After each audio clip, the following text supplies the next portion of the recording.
Welcome to the Counselling Tutor Podcast, the must-listen-to podcast for students of counselling and psychotherapy. Here are your hosts, Rory Lees-Oakes and Ken Kelly. Hello, I'm Rory, and with me, as always, is Ken. How you doing, Ken? Exceptionally well, Rory. Delighted to be here. You have tuned in to episode 135 of the Counselling Tutor Podcast. We've got three fantastic topics to discuss today, starting off with preparing for client breaks. At the time of this recording, it is very pertinent because we're kind of running up to a seasonal break, but we're going to be covering different kinds of breaks as well. How do we prepare our clients for those? Then our second topic is we're going to be checking in with our good friends at CPCAB. And Rory, you spoke to Kelly Budd and you spoke about that very first ever client hour.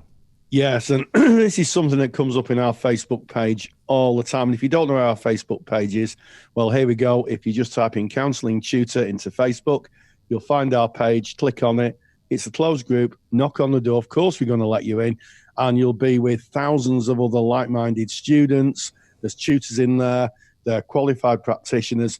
And they're all talking about the world of counselling and psychotherapy. So knock on that door and come on in. And this comes up quite a lot, this topic quite a lot, as people post and say on the Facebook page, my first client hour, I'm not sure, I'm not sure how I'm going to deal with it. Or, yes, my first client hour done. Either way, it is a seminal it's a seminal event in the life of a student practitioner, that first client hour. And Kelly Budd is going to be talking about how we make the best use of that. Looking forward to that one. And then we end episode 135 with our third topic, which is planning for your continuing professional development, your CPD. What can you put in place? So let's start preparing for those client breaks, Rory. Yes, I mean, I think that with holiday season upon us, I think it's useful to consider how do we plan for client breaks, and the things that we really need to keep in the forefront of our mind here is what are the timescales? So, when are you going to take a break? Considering each client as an individual and thinking about, do you need to map any support? Some clients will be okay with the break. Others may need, may need some other form of support. And in certain cases, may need a referral. So let's just have a look at each one of those topics. In terms of timescales, 1 week for every month you work with the client is pretty much a good rule of thumb to set you speaking with the clients about a break. And you should speak with breaks, I think, Ken, well in advance of them. Yeah, I think that's a good practice, that if you know that you're going to be taking a break, then your client should be the next person to know. You give them as much distance as you can. If as soon as you've planned that holiday, it's worth, or that break that you're taking, it's worth bringing that up in your therapy session. And it doesn't have to be things like seasonal breaks like Christmas. It can be if you're just going away mid-year or something like that. Yeah, absolutely. Or if you're having to go away on a training course, or if you're going to have to go into hospital or something like that. There are lots of reasons why we take client breaks. So making sure the client knows well in advance. I think if you've got a client who is quite wobbly, and you tell them a week before you go away, I don't think you're being really in service of that client, because they may get very stressed. What am I going to do? Who am I going to see? Which brings really on to the next thing, which is mapping support. And one of the things I was taught when I was a student was, when we came to breaks, helping the client map their own support system. It should be with autonomy. We shouldn't be saying to clients, well, he could go there, he could do this, or he could do that. They need to self-evaluate what support they need. And sometimes just saying to the client, I'm going to be away for 2 weeks. How does that feel for you? And if you say, well, I'm not sure, I say, okay, so let's have a think. What kind of support systems have you got in place? And mapping support is a very interesting exercise, because people probably have more support than they know that they have. So when they write it down or talk about it, they realize what a support system they've got. Yeah, and it's a great way of reminding them as well. So if you've briefed that break at some distance, maybe some weeks or months before, as you're getting closer to that break, you're reminding that client, and again, as you said, Rory, but mapping out that support, discussing what they will be doing during that break, how they will remain safe, what they might do if they have an emergency. So you may be sharing a telephone number with them for an emergency service like the Samaritans or something like that if times get really, really tough for them. And you're basically taking care that they have, I guess, some arms around them when you are unable to be there for them. And Rory, one of the things that we've discussed in other podcasts, and I know it's a completely different topic, but there is also a thing called a transitional object, Rory.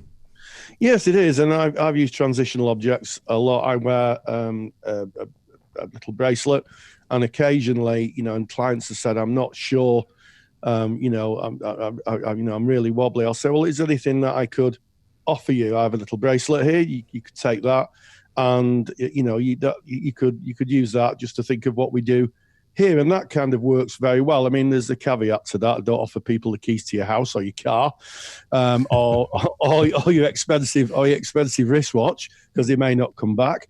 But a transitional object is, it is a proven way of having clients having something tangible of the relationship. It could be a ring, it could be something in the therapy room, a candle or a book.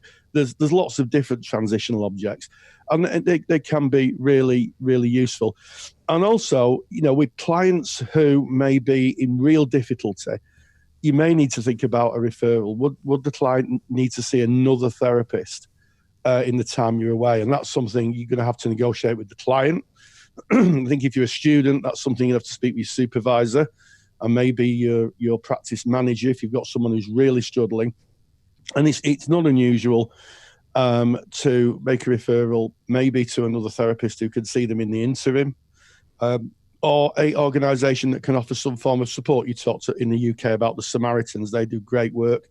There's lots of others. There's women's support lines. There's all sorts of different. Big White Wall is another one. Headspace. There's huge amounts of online support now for people who may be struggling. But you need to have that in place before you kind of decide to go on holiday. This needs all to be planned. It should be a planned break, really. Yeah.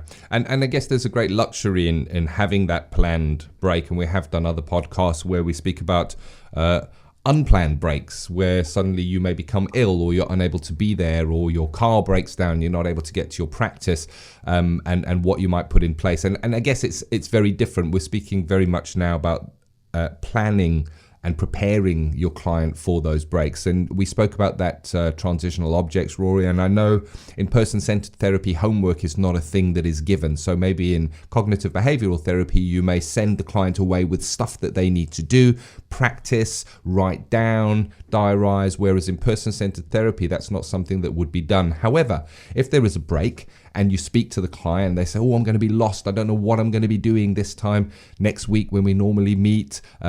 You can suggest, I guess, a transitional exercise, that they maybe read a book, or that they maybe diarize or write down how they are or what they'd like to bring to the next sessions, that they feel some kind of a connection and an involvement in their journey.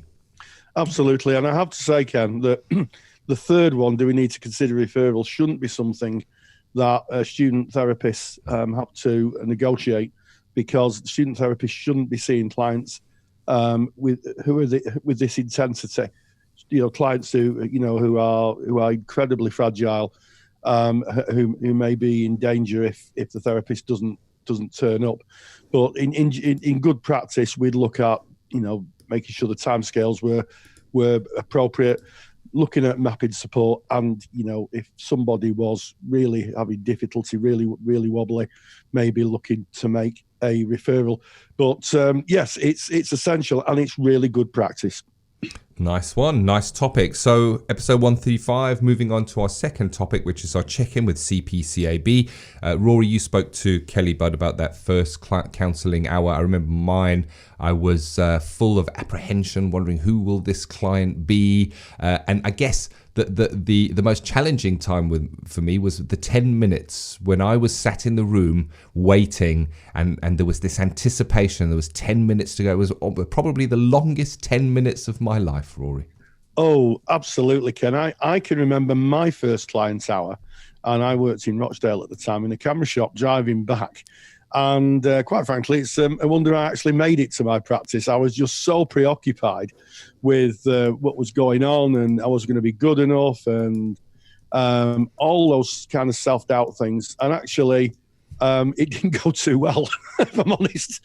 It wasn't the greatest experience that I've had, but it was a fantastic learning opportunity. And it's one that I return to again and again 16 years after qualifying.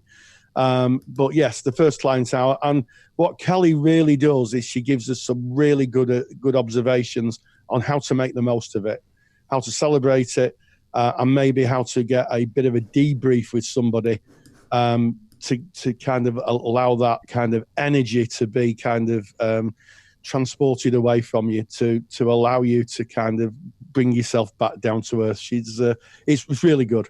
Let's check in with Kelly Budd with CPCAB. Check in with CPCAB. Hello, and we welcome back Kelly Budd, who's going to be talking about something really important: the first placement hour. Kelly. Hi, Rory. I think it's something that's a really important thing to recognise and to note. It's something I see so much on the Counselling Tutor Facebook page, students saying, I'm about to see my first client. And it's a momentous occasion. So I kind of wanted to do a little bit of talking around what that can feel like for people and maybe how they can prepare themselves well for it. Yeah, absolutely. And it's not to be underestimated. It is the first hour of the rest of your professional life, isn't it? Yeah. Yeah, it's if you are going to be a counsellor, this is the first day it really becomes real. And I think the weight of that is sometimes quite a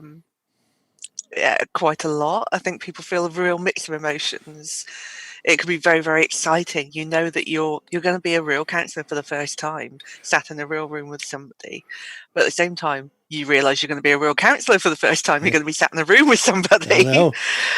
So the kind of the emotions that can come with that, the nerves, the anxiety, I think it's really important to kind of consider how that might impact on you. Absolutely. I think by that point, you know, if you're in the placement, your course provider has said that they think that you're ready. Your tutor signed you off probably. Your placement's probably inducted you by this point, talked through what you're capable of and decided that they're ready to let you have one of their clients. So it's kind of, you know that you're going to go into that room, you're going to meet somebody, and that's going to be the start of it. I think it's amazing. It is, and I think you made a really important point. The fact your tutor signed you off, that the agency has said, "Yeah, we've got a client for you." That is about confidence in you as a student practitioner, isn't it? Your tutor's confident, and your placement is confident in you, and that's probably something to carry in when the nerves kick in. Yeah, I think it's important, but I hear a lot of students, and I remember myself thinking, okay, so they've said I'm ready, and then I find myself thinking, am I really ready? Am I ready to do this? And I remember a real feeling of almost being a bit of an imposter. And even kind of having the centre say, yes, you're ready, my tutor saying, yep, I've seen you practice. I still remember this little voice saying, maybe I'm just presenting really well, but actually inside, maybe I'm not actually ready. Maybe they're not seeing that I'm going to be dreadful at this. I'm kind of having that real self-doubt at the last moment of what happens if I go in there and I'm actually bad at this. I could say something really wrong. I could hurt this client in some way. And all of that stuff kind of comes up for us. And it's really important to find a way of dealing with that so that you don't walk into the room and that's the first thing that's kind of in your mind is, oh dear, I think I'm going to be dreadful at this. Absolutely. So, when the nerves kick in, what kind of thoughts may go through someone's head? I think some people will wonder kind of what will happen if I do or say something wrong. Will I remember my theory when I'm in there? And then also, should I remember my theory, or will my theory get in the way of me being with my client? Will it be like it is in class, or will this client be really quiet and not talk, or will they be really take over the session? How will I manage what this might be like in the real world? There's a lot that can go on for somebody internally. Absolutely. So, is it possible to prepare yourself to get past these, these nerves? And well, let's say a little bit about being nervous. Good or a bad thing? I think nerves are a good thing. I think if you're not nervous going in, you possibly don't care about it enough as you should do. I think nerves are really important. They motivate us to try to do our best. And I always used to get my students on my level 4 saying, but I'm not sure if I'm ready. I don't feel 100% confident yet. And I say, well, of course you're not going to feel 100% confident yet. You haven't done it yet. If you wait until the day when you know that you're 100% good at being a counsellor, you're probably going to be waiting a very long time. You just need to be ready enough to be safe to go in there and manage what's going on for you and kind of prepare yourself for that so that you can be there for the client. Absolutely. And if you transpose confidence into other areas of work, I guess if you're going on your holidays and the pilot, would you want a 100% confident pilot or a 99% confident pilot? Someone who's checking everything and making sure that what's on the instrument panel is actually happening. I know which one I'd want. Yeah, you want somebody with a little bit of conscious competence at the very least, somebody who's thinking, am I doing this right? Yes, I am, and can at least kind of do that checking process for themselves. So what kind of preparations could someone put into place to negate or to reduce these feelings of nervousness?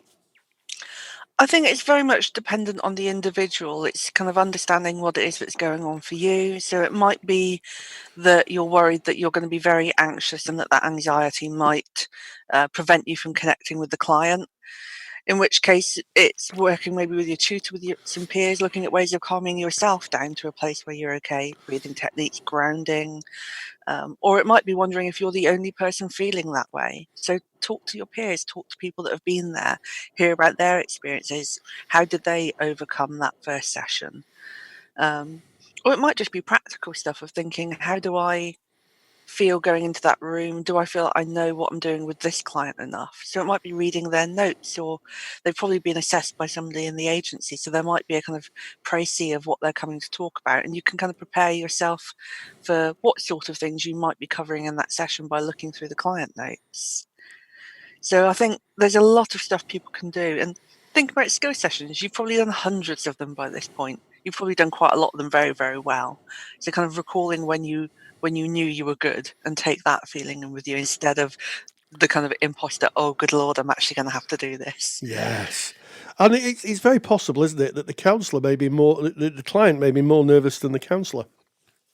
Absolutely. I think most clients coming in for therapy are going to be quite worried about what's going to happen to them. That's often the perspective. So remember that they are the person that's the most important in the room. They're probably going to be more nervous than you. I hear myself saying that and think it's what my partner says to me about a spider when it runs across the room with the floor of the bathroom. They say it's more scared than you are. And I think that's kind of true. It's okay. You're going to be anxious, but it really is about the client. Stay with them. I still remember my first client that I saw in placement. I can picture her face. Yes. She was definitely a lot more terrified than I was, and it went okay. Yes. It was. I just looked at her and thought, actually, you need me to be here for you more than I need to be up in my own head worrying about my performance right now. Absolutely. So we get to the end of the first hour. We've broken the duck, as they say in cricketing parlance. What would you do? What do you suggest someone does after the session? I think it's important to, like I say, note to yourself that it's quite a moment in your career. Plan something for the end of it. Make sure that you don't just do the hour and then just go back into kind of or walk out of your agency and not talk to anybody. Maybe plan to debrief with your agency manager or another counsellor, your supervisor, talk through how you felt it went. Make sure that you really kind of offload that. And then my recommendation, do some self-reflection, maybe journal about it. Your tutors will love it if you write in your learning review about how you felt in that session, what you learned. And I recommend celebrate. Go home. A bit of self-care never goes amiss. A nice hot bath or an evening meal out, or get yourself a bar of chocolate, something that you like to say, yes, that was an achievement. Well done, me. Absolutely. And I think there is something there, isn't it, about celebrating a very important milestone in counsellor training. I know when I used to train counsellors, they make, they'd sit in a circle and they'd come and they'd share, it was their first client, and I would lean forward and I would point and I would say, "You're a counsellor now." Yeah. And all the other students would give them a round of applause to reinforce that kind of notion that even though they are a student, they are in fact a counsellor to their client. They are a counsellor. Yeah, you will never have that first hour again. So really do note it for yourself. That is the moment at which you are a real counsellor. And yeah, I think it's really important to feel the fear and do it anyway, and then reflect on it afterwards, gain something from it, and pat yourself on the back a little bit. You got through it. Yeah. It's a great day. It's a great thing that people are doing, helping others. It's just it should be a celebration. So if you listen to this and you're in the process of doing your first hour, or maybe you should complete your first hour, congratulations to you, and thank you for making a difference in the world. As Gandhi famously said, "Be the change you want the world to be." I think I paraphrased him reasonably correctly, and you are making a change in someone's life, and you're doing that as part of your training. It's fantastic. So, as always, Kelly, thank you very much. Thanks, Rory, and good luck to you all. Check-in with CPCAB is proudly sponsored by CPCAB, the only awarding body run by counsellors for counsellors. To learn more about CPCAB qualifications and to get more detailed information on today's podcast topic, visit cpcab.co.uk. Well, I tell you, Ken, I wish I'd had that advice when I did my first client's hour. That's all I can say.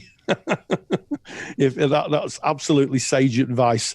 And I'm sure there'll be a lot of people who listen to that who'll say, that's really, really useful. Indeed it is. And we have a great resource that we're going to put in today's show notes, which is just a link to an article that we have on our website, which is Counselling Tutor. And it's on that first client hour again, preparing, I guess, for that. So just some further information. And Rory, I also just want to go back to our first topic on preparing for client breaks. I know that you made a super duper handout, a downloadable sheet on kind of some things we might consider when preparing for client breaks. And that also, you can claim that free of charge. You just get that from our website, and then you go to counsellingtutor.com, click on the podcast tab. It's going to show you all of our back catalogue of podcasts. You want to go to episode 135. That's where you're going to find the links to today's episode and Rory's super duper handout on preparing clients for breaks. And now we kind of move on to our next topic, which is, I guess, poignant for this time of year as we make this. We're running up to the festive period in the UK, Christmas. There's a lot of downtime. Agencies close down. Some clients will disengage. That's why we covered the preparing for breaks. You might be taking a step out of practice. But it's also a time where we kind of look to what the new year might hold, and CPD, our continuing professional development, Rory. So the next topic is planning for your CPD. Yeah, absolutely. And I think that, first of all, we need to acknowledge the necessity for continual professional development. Professional people, doesn't matter if you're a therapist or doing any other form of work, CPD is absolutely essential to keep you, in the forefront of how the industry or the profession is moving, and also to make sure that any gaps that you have where clients come in and you think, I really don't know how to deal with this, are filled. And I think the best way of identifying CPD is listen to your clients. Your clients will guide you into what you need to know. I did recently, within the last year, a certificate in trauma-informed practice. And that was just so useful because my clients at the time were guiding me. I had a lot of people coming with post-traumatic stress, a lot of people coming in with trauma-based presentations, and just doing that course allowed me to fill the gaps of the knowledge that I didn't have and be able to offer them a better service. And there's lots of ways of gaining CPD. Traditionally, people have traveled a long way to training providers, sat in a room, maybe taking 2 or 3 days up, which is fine. Had a tutor, rather like a taught input, and done their CPD that way. And there is a place for taught input with a tutor in a group and feedback. But also there's different ways of getting CPD. And in fact, a lot of people now are gaining CPD online. They go into a quality provider and they can look and spend some time online gaining their CPD. Yeah, and kind of comes at a good time as well. We're just weeks away from launching with Counselling Tutor. We've launched and provided support for students called the Counselling Study Resource for many years now, and that's been greatly successful. But students come to the end of their journey and they kind of say, I now need to be looking at my CPD. So we are launching our CPD provision for qualified therapists, and that will be launching January 2020. So lots to look forward to there. And for me, CPD is more than just presentations. It's great that you'll be in your practice, and a presentation will come up, and it'll be maybe a presentation that interests you. You want to do some learning, some continuing professional development. You'll seek out to understand that better, and then you're better able to be there with your clients, better able to service your clients. But it's not just presentations. Our skills that we use in every session, how often are they honed? How often are they polished up? How often do we dive a little deeper into our skills? What about things like note taking? When last did you look at your note taking practice? Has it changed? Because there's been changes in legislation. If you're still doing the same note taking process as you were doing maybe 5 years ago, and the law has changed, does that meet the requirements of the law? So CPD is more than just the presentation. It's looking at our whole practice in its entirety. Deliberate practice is looking for kind of areas of our practice where we feel that there might be a weakness, and that may be ourself looking there, or an area for improvement, and that may be our supervisor helping with us with that, and kind of looking to learn and develop skills in those areas. And that is going to be a focus in our new CPD provision section of Counselling Tutor. We're going to be looking at the whole of practice, not just individual presentations, including you as a practitioner, self-development. Also, it's continuing professional development, is looking at yourself throughout the whole process. Absolutely. And part of that is, as you rightly say, it's looking at all aspects of your practice, deliberate practice. Your skills, your knowledge of legal framework, things like general data protection regulations, if you're practicing within Europe. Also, the updates of the law. We've moved very quickly into gender diversity, and looking at how to properly address people who may have changed their gender. So there's lots really to be learned, and also it's just never ever stops. But what a great addition. We started off by talking about preparing clients for breaks, which is quite apt really, because we're going into the Christmas break, or the winter break for those who perhaps don't celebrate Christmas. Our check-in with CPCAB, Kelly talked about the excitement and the trepidation of the first client hour. Finally, we ended with planning your CPD, planning your continual professional development. So as always, stay grounded and stay safe. Take care. Take the stress out of your counselling studies and get the support of Rory and I by joining us in the Counselling Study Resource. Counselling Study Resource, or CSR for short, is the world's most comprehensive assignment guidance and study support resource for students just like you of counselling and psychotherapy. See how Counselling Study Resource can help you. Visit counsellingtutor.com. That's counsellingtutor.com. Thank you for listening to the Counselling Tutor Podcast. Find the show notes for this episode on our website at www.counsellingtutor.com.